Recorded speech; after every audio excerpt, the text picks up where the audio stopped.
আসসালামু আলাইকুম ভিউয়ার্স, যারা এই ভিডিওটি দেখছেন যেখান থেকে দেখছেন না কেন, আজকের একটি টপিকস নিয়ে আমি আপনাদের সঙ্গে হাজির হয়েছি। একটি শব্দ, যেমন সঙ্গে বা সঙ্গী, যে কোনো একটি শব্দ আমি আলোচনা করতে চাচ্ছিলাম। তো আপনাদের মাঝে আলোচনা করতে চাচ্ছিলাম সঙ্গী শব্দটি নিয়ে। সঙ্গী শব্দটির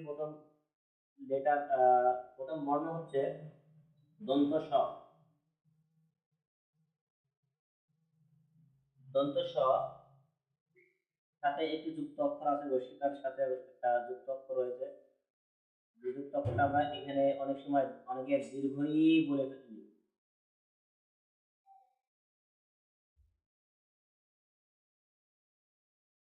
এই যে সঙ্গী আমি শব্দটি লিখলাম, সঙ্গী শব্দটির মধ্যে যে যুক্ত অক্ষর রয়েছে, এই যুক্ত অক্ষরটি অনেকে বানান করতে দিলে পারবে না। তো আসুন আমরা এই যুক্ত অক্ষরটি সঠিকভাবে শিখে নেই। দেখুন ভিডিওটি ভালো করে।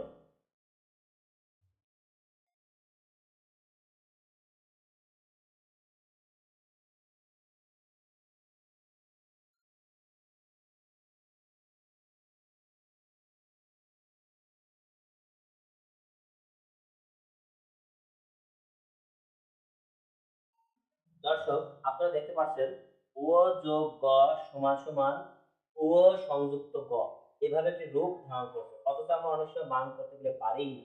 তো আমাদের এই বানানগুলো সঠিকভাবে শিখতে হবে। আজকের ভিডিও থেকে আমি চেয়েছিলাম সঠিকভাবে শেখানোর, সবাইকে বোঝানোর। যারা বুঝতে পেরেছেন আলহামদুলিল্লাহ, খুবই ভালো। ভিডিওটি যদি ভালো লাগে এবং এখান থেকে যদি শিখে থাকেন, এই ভিডিওটি শেয়ার করবেন, কমেন্ট করবেন, লাইক করবেন।